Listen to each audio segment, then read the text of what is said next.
नमस्कार दोस्तों, स्वागत है आपका हमारे YouTube चैनल जीके ट्रैकर पे।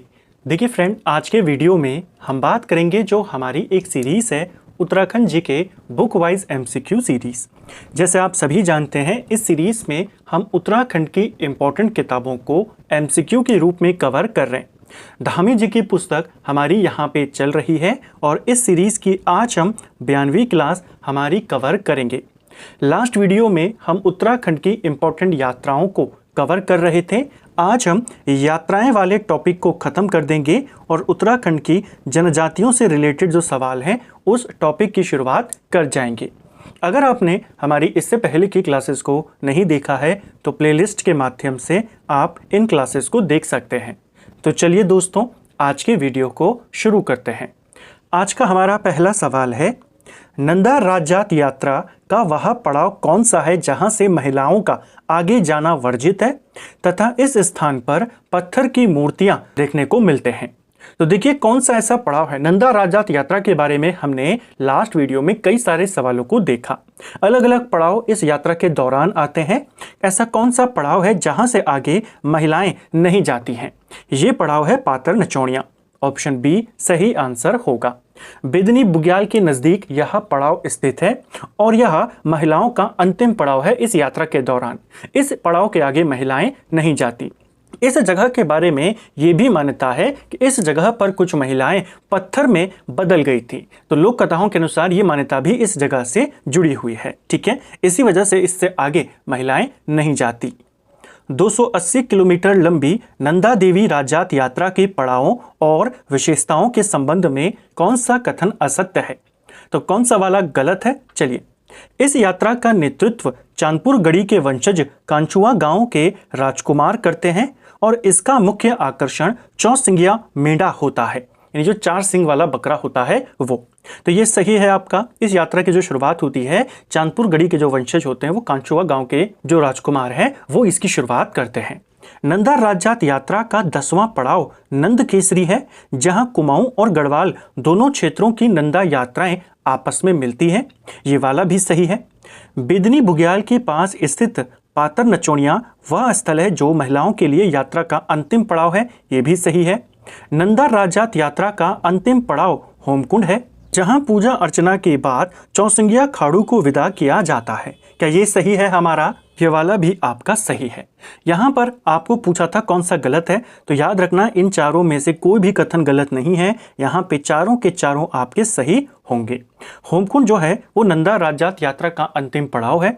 यहीं पर मां नंदा की पूजा यहाँ पे की जाती है और उसके बाद जो ये चौसिंगिया खाड़ू होता है इसे आगे भेज दिया जाता है अपनी अनंत यात्रा पे। ठीक है, अगला, नंदा राजात यात्रा के संबंध में डाक विभाग द्वारा 13 अगस्त 2013 को जारी 2 डाक टिकटों में से एक पर नंदा राजात तथा दूसरे पर किसका चित्र उकेरा गया था? तो 2013 में 2 डाक टिकट जारी होते हैं नंदा राजात यात्रा पे। एक डाक टिकट पर नंदा राजात का चित्र अंकित किया गया, यात्रा को दर्शाया गया। दूसरे पर क्या दर्शाया गया? दूसरे पर जो चौसिंगिया खाड़ू था, यानी 4 सिंगों वाला मेढ़ा, उसे दर्शाया गया। ऑप्शन बी सही आंसर होगा। प्रतिवर्ष कुरुड़ के मंदिर से शुरू होकर थराली, नंद केसरी, देवाल, मुंदोली, बाण होते हुए बिदनी बुग्याल तक जाने वाली वार्षिक यात्रा को किस नाम से जाना जाता है? तो देखिए, हर साल कुरुड़ से भी एक नंदा राजात यात्रा शुरू होती है और इसे कहा जाता है छोटी नंदा राजात यात्रा। इसकी शुरुआत होती है कुरुड़ गांव से और इन जगहों से होते हुए बेदनी बुग्याल में जो नंदा सरोवर है वहां तक ये यात्रा जाती है। ठीक है, इसे छोटी नंदा राजात यात्रा कहते हैं और ये हर साल होती है। ठीक है, पिथौरागढ़ के शोर घाटी क्षेत्र में आयोजित होने वाले प्रसिद्ध लोकनाट्य या उत्सव हिल यात्रा के संबंध में कौन सा कथन गलत है? तो चलिए देखते हैं यहाँ पे कौन सा कथन गलत है हिल यात्रा के बारे में। यह मुख्य रूप से कृषकों और पशुपालकों का उत्सव है जो धान की रोपाई के समय मनाया जाता है। हिल यात्रा एक प्रकार का कृषि उत्सव है और यह धान की रोपाई के समय होता है। पहला आपका सही है। यह उत्सव नेपाल की देन माना जाता है और इसमें लकड़ी या कागज के बड़े बड़े मुखौटे पहनकर अभिनय किया जाता है। ये वाला भी आपका सही है।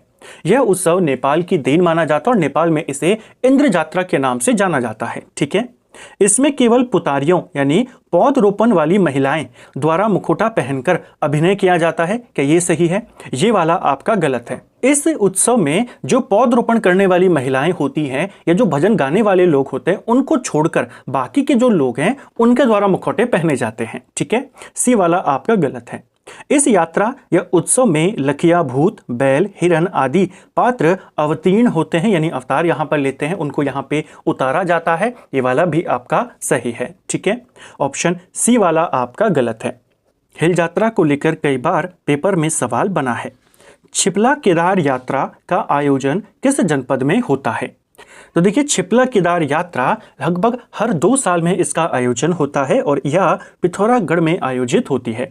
हर 2 साल में इस यात्रा का आयोजन होता है। ठीक है, उत्तराखंड की विभिन्न यात्राओं या उनके आयोजन स्थलों, विशेषताओं का सही मिलान करें। चलिए सही मिलान करते हैं। पहली दी है छिपला केदार यात्रा। छिपला केदार यात्रा पिथौरागढ़ के अस्कोट क्षेत्र में, खासकर मदगोट के खेत गांव में, मदगोट से खेत गांव तक में हर 2 वर्षों में 3 से 5 दिन की ये यात्रा होती है, छिपला केदार यात्रा। तो पहले का होगा पहला।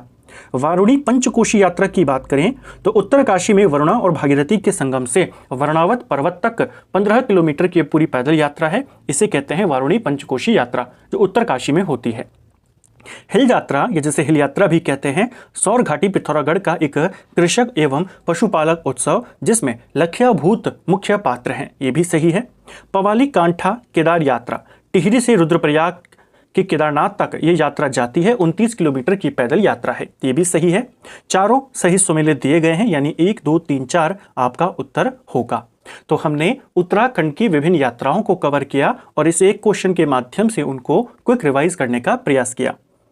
पिथौरागढ़ की पारंपरिक दोरा यात्रा, या जिसे दौरा यात्रा भी कहते हैं, के संबंध में कौन सा कथन सत्य है? चलिए देखते हैं। यहाँ पे यह पिथौरागढ़ के कुछ भागों में मनाई जाने वाली देव यात्रा है, जिसमें श्रद्धालु नंगे पांव चलते हैं।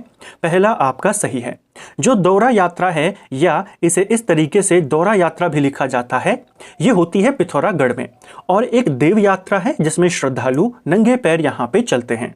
इसमें ग्रामवासी साल 1.5 साल तक अलग अलग मंदिरों, तीर्थों, गांव में रात बिताते हुए यात्रा करते हैं। ये वाला भी सही है। मार्ग में ध्यानी, यानी जो ब्याही गई बेटी होती है, अपनी सामर्थ्य अनुसार जो ये यात्री होते हैं, जो साल 1.5 साल तक अलग अलग जगहों पर जाते हैं, उनको भोजन देती है। ये सही है। ये भी इसी देव यात्रा से जुड़ा हुआ है। यहाँ पर तीनों के तीनों आपके सही होंगे। निम्न में से कौन सी यात्रा उत्तराखंड के 5वां धाम यात्रा के नाम से प्रसिद्ध है? तो उत्तराखंड का 5वां धाम यात्रा ये कहा जाता है खतलिंग रुद्रा देवी यात्रा को। खतलिंग रुद्रा देवी यात्रा हर साल सितंबर में टिहरी गढ़वाल में होती है। इस यात्रा को उत्तराखंड का 5वां धाम यात्रा कहते हैं। देखिए, उत्तराखंड का 5वां धाम किसको कहते हैं? 5वां धाम कहा जाता है जागेश्वर के लिए, लेकिन 5वां धाम यात्रा किसको कहते हैं? तो खतलिंग रुद्रा देवी यात्रा टिहरी गढ़वाल में होती है, हर साल सितंबर में होती है। ठीक है। उत्तराखंड के 5वें धाम यात्रा के नाम से प्रसिद्ध खतलिंग रुद्रा देवी यात्रा हर साल किस माह में और किस जनपद के सीमांत उच्च हिमालयी क्षेत्र में आयोजित होती है? ये हर साल सितंबर में होती है और टिहरी गढ़वाल में होती है। Option B. अस्कोट आराकोट यात्रा किस वर्ष शुरू की गई थी? तो अस्कोट आराकोट यात्रा ये एक और इम्पॉर्टेंट यात्रा है उत्तराखंड की। इस यात्रा का आयोजन हर 10 साल में होता है। इस यात्रा की जो शुरुआत होती है, इसे 1974 में शुरू किया गया था। पहाड़ को समझने को लेकर, पहाड़ में जो चुनौतियां हैं उनको समझने को लेकर, जो यहाँ का संघर्ष है उसको समझने के लिए ये पूरी यात्रा होती है। 1974 में इस यात्रा को शुरू किया गया था पहली बार। ये यात्रा हर 10 साल में होती है। तो अगली यात्रा होनी थी 1984 में। 1984 से पहले आता है 1983। 1983 में एक संस्था स्थापित होती है जिसे हम पहाड़ संस्था कहते हैं। शेखर पाठक के द्वारा ये संस्था बनाई गई थी और 1984 के बाद से इस यात्रा का आयोजन शेखर पाठक की इसी संस्था पहाड़ संस्था के द्वारा होता है। ठीक है। उत्तराखंड की प्रसिद्ध लोक गाथा राजुला मालूशाही के संदर्भ में निम्नलिखित कथनों पर विचार करें। तो राजुला मालूशाही उत्तराखंड की एक प्रसिद्ध लोक गाथा है, एक प्रेम गाथा है। कई बार इसको लेकर के भी सवाल बने हुए हैं, तो हमने एक सवाल यहाँ पे बनाने का प्रयास किया इस गाथा को लेकर के। पहला, मालूशाही बैराट के राजा दुला शाह के पुत्र थे और जो राजूला थी वो भोट के राजा सुनपति शौका के पुत्री थी। ये सही है, ये आपका बिल्कुल सही है। ठीक है, दुला शाह और सुनपति शौका बागनाथ मंदिर बागेश्वर में मिले और उन्होंने अपनी होने वाली संतानों का विवाह कराने का वचन दिया था एक दूसरे को। ये भी सही है। राजूला का विवाह होण देश के राजा चंद्र बिखेपाल से करा दिया गया था, जिसने मालूशाही को विष देकर मार दिया था। ये वाली कहानी भी, ये वाला कथन भी आपका बिल्कुल सही होगा। तो राजूला मालूशाही की जो प्रेम गाथा उत्तराखंड की सबसे प्रसिद्ध लोक गाथा में से इसको एक माना जाता है। ये राजूला और मालूशाही की कहानी है। जो राजूला थी उनका विवाह कहीं और कर दिया जाता है और जो मालूशाही थे जो उनसे प्रेम करते थे उनकी हत्या कर दी जाती है। हालांकि कहा जाता है बाद में जो भोट सेना थी जहां के राजूला थी वहां से कुछ लोग जाते हैं, तंत्र मंत्र के आधार पे वो मालूशाही को दोबारा से जीवित करते हैं और फिर राजूला को भी होण देश से लाया जाता है बैराट के अंदर जहां मालूशाही का घर था। तो ये पूरी कहानी चलती है, अलग अलग जगहों पे इसके अलग अलग वर्जन है। बेसिक इंट्रोडक्शन यही है कि दोनों के पिताओं ने कोई वादा किया था कि हम होने वाली संतानों का विवाह करेंगे, जो बाद में पूरा नहीं होता है। ठीक है, यहां पर तीनों के तीनों कथन आपके सही हो जाएंगे।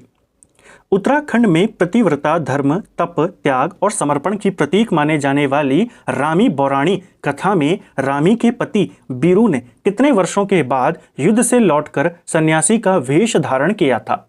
जैसे एक प्रेम कथा उत्तराखंड की फेमस है राजूला मालूशाही, ऐसे ही एक और कहानी है जो उत्तराखंड में पतिव्रता, धर्म को लेकर के, तप को लेकर, त्याग, समर्पण, इन सब का प्रतीक मानी जाती है लोक गाथा। लोक गाथा को कहा जाता है रामी बौराणी की कथा। बेसिकली जो रामी बौराणी थे, इनके जो पति थे वो सेना में शामिल थे। 12 वर्षों तक वो वहां पे युद्ध लड़ते रहे, घर नहीं आ पाए। जब घर आए तो उन्होंने अपनी पत्नी का टेस्ट लेने का प्रयास किया। तो वो एक सन्यासी के रूप में जाते हैं और उनके पति की बुराई करते हैं कि अब वो नहीं आने वाला है, आप क्यों अपना जीवन व्यर्थ कर रही हैं। लेकिन जो उनकी पत्नी थी वो अपने पति का ही इंतजार करना वहां पे सही समझती हैं। तो इसी कहानी को कहा जाता है रामी बौराणी की कथा। और वो कितने वर्षों के बाद आए थे? 12 वर्षों के बाद। Option C. ठीक है, भारतीय संविधान के किस अनुच्छेद के तहत राष्ट्रपति द्वारा जारी सार्वजनिक अधिसूचना से उत्तराखंड की 5 जनजातियों को 1967 में पहचान दी गई? तो देखिए, उत्तराखंड में अनुसूचित जनजाति का जो दर्जा प्राप्त है वो 5 जातियों को प्राप्त है। इनको जो ये एसटी का दर्जा मिला है किस आर्टिकल के माध्यम से मिला? 1967 में ये मिला था 342 आर्टिकल के तहत। ऑप्शन बी सही आंसर होगा। आर्टिकल 342 कहता है कि इसके तहत राष्ट्रपति किसी भी समूह को या किसी भी आदिवासी समूह को जनजाति के रूप में घोषित कर सकता है। यानी जिन जिनको राष्ट्रपति ने इस आर्टिकल के तहत ये घोषित कर दिया है कि अनुसूचित जनजाति वर्ग में आएंगे वो सब एसटी माने जाएंगे। तो आर्टिकल 382 यह पावर देता है राष्ट्रपति को और इसी के तहत उत्तराखंड की 5 जातियों को जनजाति का दर्जा मिला था 1967 में। ये 5 जातियां कौन कौन सी थी? तो थारू जनजाति, जौनसारी, बोक्सा, भोटिया और राजी जनजाति। ठीक है, राज्य सरकार द्वारा SC/ST समुदाय हेतु जीविका अवसर प्रोत्साहन योजना किस वर्ष में शुरू की गई? तो उत्तराखंड सरकार ने जनजातियों के लिए, अनुसूचित जातियों के लिए एक योजना शुरू करी थी, जीविका अवसर प्रोत्साहन योजना। इंपॉर्टेंट योजना थी और इसे 2004-05 के दौरान शुरू किया गया था। ऑप्शन बी सही आंसर होगा। वर्ष 2011 की जनगणना के अनुसार उत्तराखंड में अनुसूचित जाति एवं अनुसूचित जनजाति की जनसंख्या स्थिति से संबंधित गलत कथन को चुनें। अब आपने गलत कथन यहां पर पहचानना है। अनुसूचित जाति का सर्वाधिक प्रतिशत बागेश्वर में और सबसे ज्यादा जनसंख्या ये हरिद्वार में है। क्या ये सही है? पहला वाला आपका बिल्कुल सही। परसेंटेज के मामले में अनुसूचित जाति सबसे ज्यादा कहाँ है? बागेश्वर में। और जनसंख्या के मामले में हरिद्वार। अनुसूचित जनजाति की सर्वाधिक जनसंख्या उधम सिंह नगर में है और सबसे कम रुद्रप्रयाग में। ये भी सही है। राज्य की 70 विधानसभा सीटों में से 13 सीटें SC के लिए और 2 सीटें ST के लिए रिजर्व्ड हैं। ये वाला भी सही।